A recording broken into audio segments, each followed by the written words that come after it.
আসসালামু আলাইকুম। Doctor consultancy থেকে আমি আসাদুল্লাহ টিভি.বিডি ইউটিউব চ্যানেল থেকে আসাদুল্লাহ কনসালটেন্ট আছি তোমাদের সাথে এমবিবিএস ফোর্থ ইয়ার। তো আজকে যে বিষয়টা নিয়ে আলোচনা করব খুবই মোস্ট গুরুত্বপূর্ণ বর্তমান সময়ের জন্য, তোমাদের জন্য মাইগ্রেশনের সেকেন্ড মাইগ্রেশন বিষয়টা নিয়ে আলোচনা করব। দেখো, এই মাইগ্রেশন যে দ্বিতীয় সার্কুলার হবে কি হবে না, এটা না হওয়ার আগে কিন্তু আমি ভিডিও তৈরি করছিলাম যে সেকেন্ড সার্কুলার হবে, মানে সেকেন্ড মাইগ্রেশন অবশেষে এটা অ্যাক্টিভ হয়ে গেছে ওয়েবসাইটে।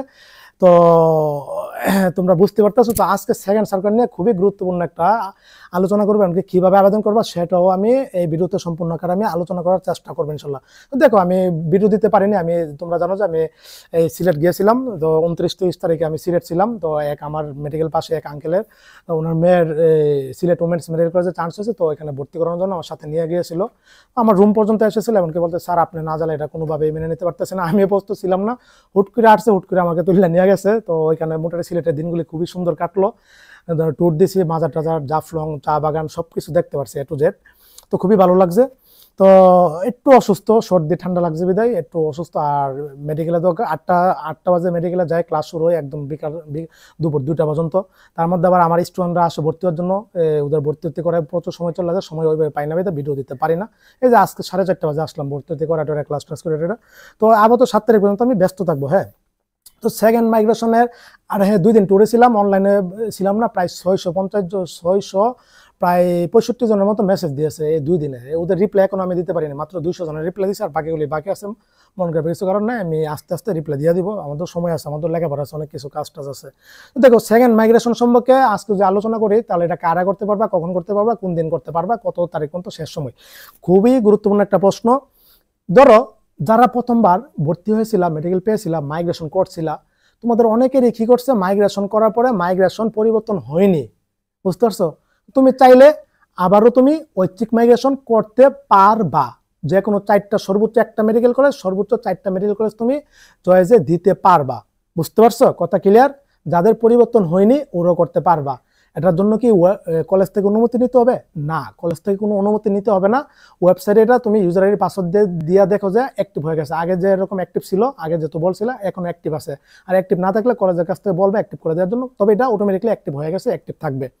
1, ওরা করতে পারবা। 2, যারা ঐচ্ছিক মাইগ্রেশন প্রথম ঐচ্ছিক মাইগ্রেশন করছিল, করার পরে তোমার পরিবর্তন, কলেজে পরিবর্তন হয়েছে, তুমি ওই কলেজ থেকে টাকা পয়সা কাগজপত্র নিয়ে টিয়া যে কলেজ আসছে এটাতে ভর্তি হয়ে গেছো, এখন তুমি চাচ্ছ যে এখনো আমার মনের মতো মেডিকেল কলেজ আমি পাইনি, আমি আবার সেকেন্ড ঐচ্ছিক মাইগ্রেশন করব, এই কলেজ থেকে আবার আমি ট্রান্সফার হবো। তোমরা কি পারবা? হ্যাঁ, তোমরাও পারবা। বুঝতে পারছো? তাহলে তোমার কি করতে হবে, তোমার তাহলে যে কলেজে তুমি আবার গেছো ওই কলেজে বলতে হবে যে আমি ঐচ্ছিক মাইগ্রেশন করবো, আমারটা অন করে দেন, অ্যাক্টিভ করে দেন। অ্যাক্টিভ করে দিলে তুমি অনলাইনে তুমি নিজে করতে পারবো, তো আমিও করে দিতে পারবো। স্ক্রিনে আমি একটু পরে সবকিছু দেখিয়ে দিব, টেনশনের কারণ নাই। বুঝতে পারছো? তোমরাও আবেদন করতে পারবা। তারপরে 2 শ্রেণীর লোক গেল। 3 শ্রেণীর কারা? যারা প্রথম ঐচ্ছিক মাইগ্রেশনে কোনো আবেদনই করেনি, ঐচ্ছিক মাইগ্রেশন আবেদনই করেনি। তোমরা কি করতে পারবা? হ্যাঁ, তোমরা করতে পারবা। তবে তোমাদেরটা হয়তো কলেজের কাছ থেকে মানে অ্যাক্টিভ করে নিতে হবে। বুঝতে পারছো? অ্যাক্টিভ না করলে, কলেজ অ্যাক্টিভ না করলে কিন্তু তুমি আবেদন করতে পারবে না। এই 3 শ্রেণী আলোচনা করলাম। তারপরে কি ঘটনা, তারপর হচ্ছে যারা ওয়েটিং থেকে মেডিকেলে পেয়েছো, ওয়েটিং থেকে কোনো না কোনো একটা মেডিকেল কলেজে পেয়েছো, তাহলে তোমাদের কি অবস্থা? তোমরা তো চাইবা যে না, মেডিকেল মনের মতো হয়নি, আমি অন্য মেডিকেল কলেজে যাবো, মাইগ্রেশন করব। তোমরা কি পারবা? হ্যাঁ, তোমরাও ঐচ্ছিক মাইগ্রেশন, সেকেন্ড ঐচ্ছিক মাইগ্রেশন করতে পারবা। তখন তোমাকে কি করতে হবে, ওই কলেজে যাবা, যাওয়ার পর ভর্তি হবা। ভর্তি হওয়ার পর ওনাদেরকে বলতে হবে আমি ঐচ্ছিক মাইগ্রেশন করব, অ্যাক্টিভ করে দেন। যদি ওটা অ্যাক্টিভ করে দেই তাহলে তুমি অনলাইনে নিজে করতে পারবো, তো আমার সাহায্য নিতে পারো, তো কম্পিউটার দোকান থেকে তুমি করতে পারো, কোনো সমস্যা না। তবে এটা অনুমতি নিতে হবে, ওই কলেজে অ্যাক্টিভ করে দিলেই কিন্তু অ্যাক্টিভ হবে, তাছাড়া কিন্তু জীবন অ্যাক্টিভ হবে না। এখন এখানে বিভিন্ন প্রশ্ন দাঁড়াইতে পারে যে ভাইয়া, যে কলেজে ওয়েটিং থেকে আসছে 1 লক্ষ টাকা দিয়ে ভর্তি হবে নাকি ফুল 60%-এর 12,74,000 টাকা দিয়ে ভর্তি হবে? এটা নিয়ে ঝামেলা চলতেছে। দেখো, বর্তমানে যে সার্কুলার দিয়েছে এখানে এই জিনিসটা স্পষ্টভাবে লেখা হয়নি যে ওরা কত টাকা দিয়ে ভর্তি হবে, ফুল টাকা দিবে নাকি 1 লক্ষ টাকা দিবে।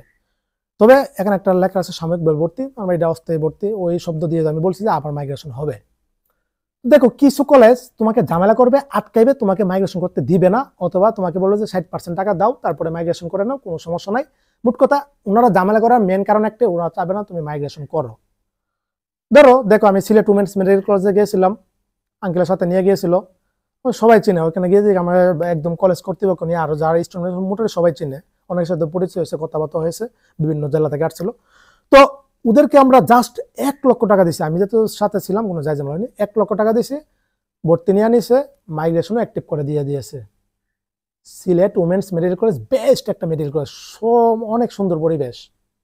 আমি বলছি না যে ঢাকা শহরের বাইরেও বিভিন্ন শহরে এমন মেডিকেল কলেজ আছে যেগুলো ঢাকার মানে মোটামুটি ঢাকার যে 15-20টা আছে এগুলি থেকে অনেক মোটামুটি ভালো। ঢাকার টপ যদি 5টা মেডিকেল কলেজ ধরো মোটামুটি এগুলির মতো অবস্থা, আর বাকি ঢাকা শহরে যেগুলো আছে এগুলি তো খুবই অবস্থা করুন। তো ওই সিলেট উমেন্স মেডিকেল কলেজ কোনো যাই ঝামেলা করেনি, পরিবেশ ভালো, স্টুডেন্ট ভালো, সব দিক দিয়ে রোগী পেশেন্ট প্রচুর, সব দিক দিয়ে ভালো।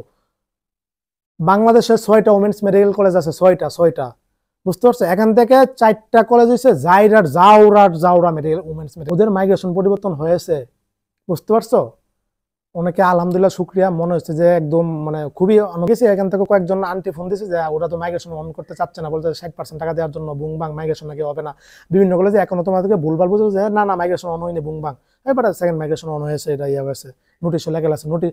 হ্যাঁ, 27 তারিখে যে সার্কুলার দিয়েছিল এখানে কিন্তু মাইগ্রেশনের কথা উল্লেখ করা ছিল না, ওইটাই আবার 28 তারিখে আপডেট করা হয়েছে। ওয়েবসাইট আবার ঢুকো, দেখো, ডাউনলোড করো বিজ্ঞপ্তিটা, ওইটা আবার আপডেট করে দিয়ে মাইগ্রেশনের কথা উল্লেখ করে দিয়েছে, বুঝতে পারছো? আর বাকিগুলি ঝামেলা করে।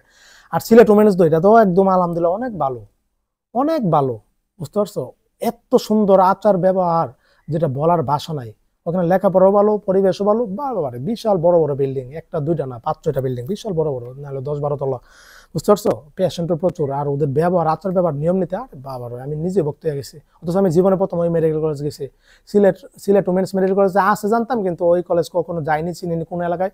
যাওয়ার পরে দেখি যে অনেক সুন্দর, অনেক ভালো, বুঝতে পারছো? তোমরা যাদের নাম আসছে ভর্তি হয়ে যাও, অনেক ভালো, অনেক ভালো হবে, বুঝতে পারছো? তো ওয়েটিং থেকে যারা আসছে ওরা মাইগ্রেশন করতে পারবে, কলেজ যখন অ্যাক্টিভ করে দিবে 1 লক্ষ টাকা দিবা, নিয়ম 1 লক্ষ টাকা, ওরা যাই ঝামেলা করলে যা তাই দিয়া অ্যাক্টিভ করে ফেলো। পরিবর্তন হলে এই যত প্রকার মাইগ্রেশনে বললাম কারাগার করতে সবাই পরিবর্তন হলে টাকা ফেরত দিয়ে দিবে, কোনো সমস্যা নাই, টাকা কাগজপত্র ফেরত দিয়ে দিবে, বুঝতে পারছো বিষয়টা? এখানে কোনো বিন্দু ঝামেলা করবে না। যদি ঝামেলা করে তাহলে কি করবা, স্বাস্থ্য অধিদপ্তর একটা ফোন দিয়ে দিবা, ফোন ধরে দিবা যে ওদের সাথে কথা বলেন। ওরা ঝামেলা করতে চাইবে, ঝামেলা করলে ওদেরই সমস্যা হবে। আর তুমি বলার পরও যদি ওরা অ্যাক্টিভ না করে, টাকা মাকা দেওয়ার পরও, তাহলে এটা কমপ্লেন করবা স্বাস্থ্য দপ্তরে, তখন এই কলেজের বিরুদ্ধে অ্যাকশন নিবে, বুঝতে পারছো? এই অফলাইন মাইগ্রেশন থেকে অনলাইন মাইগ্রেশন আইছে, অনেক ভালো হয়েছে। এটা তো আবার যাই ঝামেলা করবে, হুমকি টুমকি দিবে বিভিন্ন মেডিকেল কলেজ তোমাকে, তো ওরা চাইবে না মাইগ্রেশন করো। মাইগ্রেশনের সর্বশেষ সময় কবে? 7ই মে, 7 তারিখের সর্বশেষ সময়, এর মধ্যে তোমার মাইগ্রেশন করতে হবে। আজকে অলরেডি, আজকে 3ই মে, মানে 3রা মে, তার মানে আজকে 3 তারিখ মে মাসের, আজকে অলরেডি রাত্রে এখন প্রায় 10টা বাজতেছে, তার মানে আর 3-4 দিন আছে, বুঝতে পারছো? এর মধ্যে তোমার মাইগ্রেশন অ্যাক্টিভ করে আবেদন করতে হবে যারা ওয়েটিং থেকে আসছো, বুঝতে পারছো বিষয়টা? এই ছিল। তারপর এখানে আরেকটা প্রশ্ন আসবে যে ভাই মাইগ্রেশন তো করলাম, এটা রেজাল্ট কবে দিবে? রেজাল্ট দিয়ে দিবে 12 তারিখের মধ্যে দিয়ে দিবে, মোটামুটি শিওর থাকো। 12 তারিখে রেজাল্ট দিয়ে দিলে যার যার মাইগ্রেশন হয়েছে কি না হয়েছে SMS-ও যাবে, ওয়েবসাইটে লিস্ট প্রকাশ করবে। এখানে আরেকটা মোস্ট ইম্পর্টেন্ট প্রশ্ন, ভাই 59,000 পর্যন্ত চান্স পাইছে, 59,900 পর্যন্ত আমি দেখছি চান্স পাইছে। তো বাকি যারা চান্স পায়নি, আরো 1-2-300 জন স্টুডেন্ট আছে 60,000 পর্যন্ত বাস করছে, তো ওদের কি হবে? ওদেরও চান্স হবে ইনশাল্লাহ ওয়েটিং থেকে, যা যা বলছে মুখ দিয়ে তো সব হেসা হয়েছে। তো দেখো, ওদেরও এই যে মাইগ্রেশনের যে রেজাল্টটা প্রকাশ করবে, তখন ওদেরও এখানে ওয়েটিং এর লিস্টও প্রকাশ করবে, যারা 59,000 পরে 59,900, 60,000, 60,100, 200, 300, তোমরা হতাশার কারণে তোমরা মেডিকেল কলেজ পেয়ে যাবা। আরেকটা প্রশ্ন হইলো, ভাই আমার পজিশনে কোন মেডিকেল কলেজ হওয়া সম্ভব? দেখ ভাই, ওয়েটিং থেকে অনেকের 50,000, 55,000, 59,000, 57,000 সিরিয়াল থেকে ভালো ভালো মেডিকেল কলেজ পেয়ে গেছে। আমি নিজে অবাক হয়ে গেছি, বুঝতে পারছো? সুতরাং এটা ভাগ্য তোমার। এখন ওই আবালে কি ওই মেডিকেল কলেজ পায়ও সন্তুষ্ট না মাইগ্রেশন করবে? আরে তোমার ভাই 59,000 পজিশনে যে টপ মেডিকেল কলেজ তুমি পেয়ে গেছো, এটা ভাগ্য। ওই সব মেডিকেল কলেজে সর্বোচ্চ 20,000, 25,000, 30,000 সিরিয়াল পর্যন্ত টানে। ওরা ভাবতেছে আবেগ একটা পায়ে গেছে, কিছু বুঝতেছে না, ভাবছে পায়ে গেছি আবার মাইগ্রেশন করে, মাইগ্রেশন পরিবর্তন হবে না। কত হাজার সিরিয়াল থেকে কয় হাজার পর্যন্ত চান্স হবে, আমি এটা নিয়ে আগেও ভিডিও তৈরি করছি, এই স্ক্রিনে আমি অ্যাড করে দেওয়ার চেষ্টা করবো, মানে এত হাজার সিরিয়াল থেকে কত হাজার পর্যন্ত তুমি তোমার মাইগ্রেশন হওয়া সম্ভব, বুঝতে পারছো?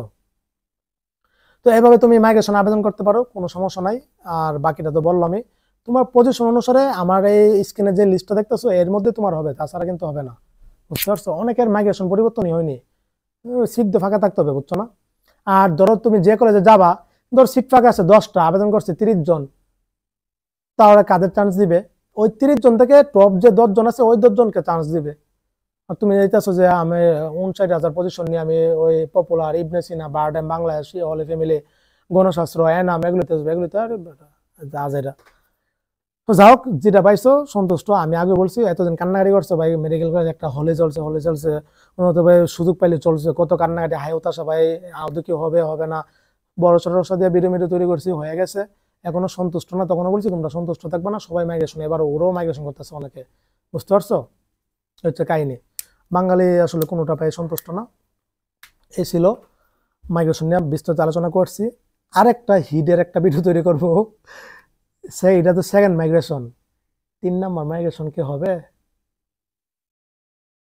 হ্যাঁ, এটা নিয়ে বিস্তারিত আমি পরে ভিডিও তৈরি করবো, এখন এটা নিয়ে কিছু বলবো না, আমি যা বলি তাই, বুঝতে পারছো? এটা নিয়ে আমি পরে বিস্তারিত বলবো। সাথে যে কেউ চ্যানেলে সাবস্ক্রাইব করো, 10,000 সাবস্ক্রাইব পূর্ণ হোক, একটা সেলিব্রেশন করবো আমার এই বেস্টমেটদের নিয়ে। তো এই ছিল তৃতীয় মাইগ্রেশন, কেউ হবে কি হবে না, এটা নিয়ে আমি পরে কন্টেন্ট তৈরি করবো, এটা মজার একটা কন্টেন্ট হবে।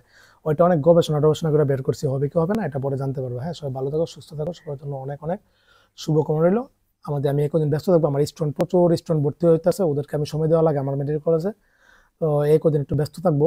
আর যারা মাইগ্রেশন করে আমাদের এখানে আসতে চাও, সিট ফাঁকা হবে কিছু, তো চাইলে আসতে পারো, মোটামুটি সর্বাত্মক সুবিধা দিয়ে ভর্তি করে দিতে পারবো, কোনো সমস্যা নাই, বুঝতে পারছো? আসসালামু আলাইকুম ওয়া রাহমাতুল্লাহি ওয়া বারাকাতুহু।